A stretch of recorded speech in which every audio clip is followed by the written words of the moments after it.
everybody, hello and welcome. As always, I am Sean. This is In The Mixer, episode 18. I'm not even going to try and do the fingers this time because I've been messing it up all week, but of our Pentagon challenge. If you haven't gone and checked out the previous episodes from earlier this week, go and have a look at them.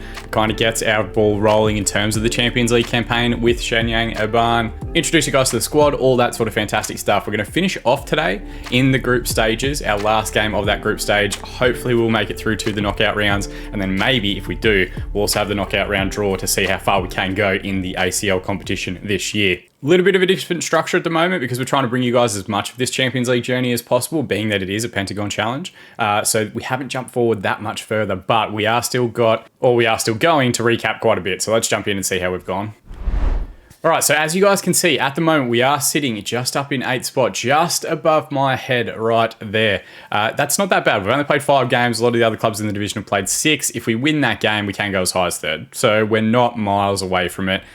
Our results haven't been terrible. If we focus just on the Super League results for a moment, we started the season randomly after having probably our best off-season results. I think we beat a whole bunch of La Liga teams, Spartak Moscow, Celta Vigo, who are a Champions League side in Europe, Alaves are in there. PAOK, we beat Wolves 3-0 out of nowhere. We beat FC Copenhagen 2-0. Braga, we had some really great results when playing some really good football, and then just randomly drew 2-2 on the opening day of the season after going 2-0 down inside 5 minutes, which to me was crazy, but it is what it is. We did do well though to kind of dig deep and bring it back. Souza with a goal in the 90th minute to equalise for us. And then since then we've been much, much improved. We beat Guangzhou City, we beat Kunshan, we drew with Meiju. We did lose 2-0 to Shandong, who look very, very strong this season. They're expected to be at the top of the division. We've got back-to-back victories in the Chinese FA Cup as well. So our results have been pretty good. Just the 1 defeat, 2 draws to start off the season does kind of put us down in that lower position. But it is so early in the season that there's nothing to really panic about. Shandong going 5 straight is concerning, but we will get another chance to play them later on in the season and see how they go. They are coming off the back of 3 consecutive league titles as well, and 2 in the last, 7 years? So clearly not a terrible side by any stretch, but we do want to try and make sure that we are kind of up towards that top Champions League spots in the table, as there are quite a few different teams that are doing really, really well. If we look at the team detailed stats, we are still right down the bottom as far as transfer spend. We actually sold the second most worth value, even though we had a relatively quiet sales period by our own standards. And salary per annum, we are rock bottom of the division still, which is absolutely crazy. We did briefly get off it last season based on the teams in the league, but I think it's quite a strong, financially speaking anyway, Chinese Super League season. Quite a few of the rich clubs here, and I've seen your comments looking to say, hey, we should maybe jump to a rich club. If they're in the Champions League and the job becomes available and I can get it, then yeah, I might start putting applications back in for stuff. At the moment, nothing doing though, so we will just keep an eye on that as we go. But the financial situation is getting worse and worse. The only thing that I'm maybe impacting that with is still the wage budget. I have not given anybody. Oh, and we've got a sell-on clause here we can get rid of as well. So we're going to do that. And we'll shove that across. We're down at 453 now underneath our wage budget, which isn't great. But that wouldn't be responsible for us potentially being nearly 90 million in debt as things currently stand. So big part of that's a stadium, but at some point we do need to start getting the finances heading in the right direction. And I'm not sure how much longer at Oban we can do that. Hopefully though, we'll just win the Champions League this season and then we can move on. It's not our problem anymore. The squad is doing quite well. Of course, Champions League registration, Da Silva hasn't been playing in those games, but otherwise he has been absolutely excellent in quite a few of our games so far in the league season. Hasn't scored yet, but he has been absolutely superb in most of our matches. And the Champions League, you can see we are tippity top of our group currently. We are already qualified for the second half. I kind of buried the lead at the start there, but 5 straight victories, very good performances in there. We beat Yangon, who you guys saw, 3-0. Oh no, sorry, 4-1 because it's reverse fixtures. Okayama, we beat Johor DT, who are going to play today in the final game. And then Okayama again at home, 1-0 before beating Yangon 3-0. So only 1 goal conceded during that period. 14 goals scored, 15 points, pretty much the perfect run that we could have hoped for. We will go through to the next round. I'll bring you guys, of course, the last game here in the group stages, and then we're going to have a look at who we draw in the knockout stages, because I think that part's really important as well. We are away from home, so we are still trying to develop this possession-based style, this kind of more, I guess, conservative away from home trip or tactic that we're trying to use. I have moved the wing-backs and the full-back back to be supporting. I have dropped a couple of the other roles back just a little bit and left the front 3 on attacking roles, just to try and get maybe everybody else a little bit deeper and us trying to isolate those front 3 in 1v1 situations. That's the idea in my head. because I'm thinking if we've got away legs and things like that coming up in the knockout stages, we want to have something that we can use in those scenarios. Still positive, still relatively possession focused, but it is kind of isolating a bit more of our front three to try and get them in one for scenarios. That's how I'm thinking it at the moment. We do have the attacking instruction to go all out and gung-ho and full gig and Preston style in China if we need it, but we are going to go with this possession-based style for the moment and see how we go. Assertively, I'm just going to point the finger and say we should be winning this one comfortably. I'm also going to tell our defense that we've got faith in them.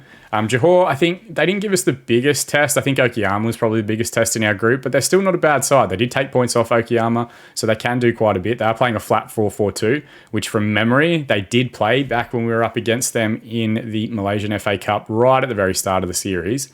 But if we can get a handy win today, really finish our group stage as strong as possible and with a perfect winning record, I think it's really going to put us in a good position to hopefully draw a decent or, not decent team, but a winnable fixture in the Champions League knockout stages. And hopefully a little bit of cash money wouldn't go too far astray either. First highlight though, it is a corner going DT's way. And Min Kun comes out and claims it pretty effectively. We could have got that ball out a little bit quicker, I feel like. Key Long's brought it down on the far side and found the finish. All right, never mind. Ignore everything I was saying. I was going to say we could have maybe got that out wide a little bit faster. Instead, he's just gone straight down the barrel of the guts here. And both their defenders have let it land on Chi Long's chest. And he gets into the box. The keeper makes all sorts of wrong angles in terms of his running out to get the ball. And he slams it home into the back of the empty net. That's really the best that you could hope for as far as the opening 10 minutes is concerned. Another highlight here, 24 minutes played. Chin Ki with the ball into Unitas. Cut back to Wang An. Near ball there again for Jia Chi Long. And he gets his second of the game. And last season, he was one of the players that I was kind of looking at thinking, has he played that well? Do we need to try and replace him? There wasn't anything on the market, but he has started the season fantastically well. I think this is his 12th goal in the opening 10 games or so. And a wonderful finish just back across the keeper who could do nothing about it. Maybe a little bit unsighted by his defenders as well. There is a highlight here starting from a throw-in for Johor, but Min Kun is going to come out and claim it again. Can we do it again? He's gone straight up the guts again. Wang Ang has flicked it on to Chi Long. Back to Maresh. Now Hao. Chi Long. There was good overlapping run there from the fullback. Instead, we're playing it around at the edge of the area. It's good football here. Nice little short passing. Wang Ang sends Unitas a little bit wider than we would have liked, and Chi Long was there at near post. They do scramble it away. Are we going to get a chance to put it back in? Dao Wen, our ball-winning midfielder, who you guys haven't seen much of so far in this season. And I tell you what, Unitas went down in the box there, but it looks like the play has continued. We're through 30 minutes, we're 2-0 up, we're playing well. I'm just going to throw a praise shout out there. Really, I just want to try and get a good performance and a good 3 points for you guys to see. Dao Wen in possession now, net back to Zhang Peng, one of our other new signings at centre-back this season, playing as that covering ball-playing defender. Unitas has picked up a bit of a knock. We're going to keep an eye on that. We might even bring him off at half-time. I don't want to risk anybody too much and not have them available for knockout stages because we desperately need our visa players there and fully fit and firing. Thrown now on the left. It's fallen to Wang Ang, Souza, and Hao. Play it back to Maresh. Now Chi Long, good reverse pass to Unitas, and he's picked up a goal as well. Chi Long has now got 2 goals and an assist in this match. Lovely little intricate passing there at the edge of the area, and then we eventually get it into Chi Long's feet. He doesn't try and turn, doesn't force a shot. It's here where it's excellent play. He just plays it into space for Unitas on his favoured left foot, slides it into the far corner, and 3-0 up inside the half. An excellent performance from the boys away from home.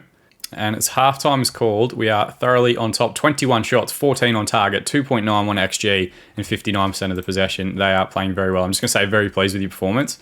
And tactically, we're just going to make those... Oh, there's 2 changes. Chi Long's picked up a knock. So we'll bring on Lu Juan, and Unitas has picked up a knock as well. How can I move this one around? Maybe Souza comes to the other side briefly. He can do it a little bit, I guess, but... Might go with Chia Ru on the left-hand side. I just don't want to risk those knocks. That's really the only concern for me. Might even take off Ching Yi. He's on a yellow. He's not playing particularly well. Bai Liang will come off. Maybe a mistake making 3 subs at halftime, but I think as far as overall fitness is concerned, that's really the main focus of the second half for us here. They have turned on halfway though. Dao Wen should close down the angle. Jamri does push it back out, and it was good close down play, I guess, from the defenders there, just as the follow-up shot screws wide of the goal. But a little bit of signs of life from Johor, but we are getting through to the hour mark, which works in our favour. The longer we can kill this game off, I'm just going to throw a demand more shout out there with about half an hour to go. Throwing now left-hand side. Johor getting back into it. Maresh with a good header away. Now Wang Ang can come the other way, and he's got bodies left and right of him if he can find the right pass. Slows up edge of the area, back to Dao Wen at the base of midfield. Dao Wen, Wang Ang. Souza, lovely interplay here at the edge of the area again, but they've cleared one forward and they've looked to send Ramlan down the left-hand side. Zhang Peng's right there with him. He does get the strike way. I think it was going wide, but Min Kun does well to save and hold. Just little signs of life here for Johor. Maybe we've gotten a little bit complacent here in the second half, but if we can get a fourth goal, surely that's it. I know we've all seen different things of like conceding 3 goals in injury time. I don't think Johor have the player ability to actually do that to us. And considering how we're playing the ball around here again at the edge of the area, it's looking pretty good. Chow Ru cuts it back to Maresh. Dawen should switch it out to the other side, goes to Souza, and then Jun with the follow-up shot. I think it's going to actually get pulled back for the offside, but still, nice little interplay at the edge of the area there. And we're into the last 10 minutes. We can just keep demanding more. If you'd offered me 3-0 at the start of the game, I would have taken it. Maybe we could have put our foot down a little bit and gone attacking in the second half to really try and boost our goal difference, but we're already through, so we don't have too much to worry about. Good interplay here on the left-hand side. Hao finds Chow Ru, who's been busy since coming off the bench at half. Cut back for Liu Jun. Our backup striker gets his first goal of the season, so he's off the mark for the year, which is absolutely fantastic. And a 4-goal buffer away from home in Malaysia to finish off the season. Absolutely, or not finish off the season, finish off the group stage. A long way to go in the season, nobody panic. But a wonderful cut back there, back towards that space in between the 6-yard box and the penalty spot. And a lovely finish into the side netting on the far side. It has been a wonderful performance from the lads. And full time, 4-0 in the end. 29 shots, 17 on target, 3.5 XG, and 63% possession. Pick of the players is Zhao Qilong, who has 9.5. Wonderful stuff from him. I'm going to say good win, boys. Well done. Everybody's responded positively. Now, the interesting part, who are we going to get in the knockout stages? That's the portion that I really want to see. Keelong out for 3 to 4 days, or Qilong, I should say, and Yanadis out 6 to 9. That's not too bad. We don't have a game for another 3 days, so we are just going to quickly rest all of the players that started that particular match. And now, magic betting, when you jump forward just a little bit, just to see the hopefully knockout round stage draw. Oh, there we go. We don't even get to see it. It just draws us against the Central Coast Mariners. So a huge result, I guess, that we're going to be heading back to Australia. I think it's the first time I've managed back in Australia at any point throughout the course of this save in this series so far. Is it 2 legs? Maybe it's not. Maybe it's just 1 game. But that one's actually going to come up in a few weeks' time. Oh, no, it is 2 legs. Perfect. So we're playing at home first up and then away from home in the second leg. There's a game against Guangzhou, kind of jammed in the middle there as well. But a tremendous amount still to play for. You guys are going to have to tune in next week to see both of those games and to kind of come on this Champions League journey with us. We will also keep an eye on some of the jobs and all that sort of stuff, and league form and all that sort of fantastic stuff as well.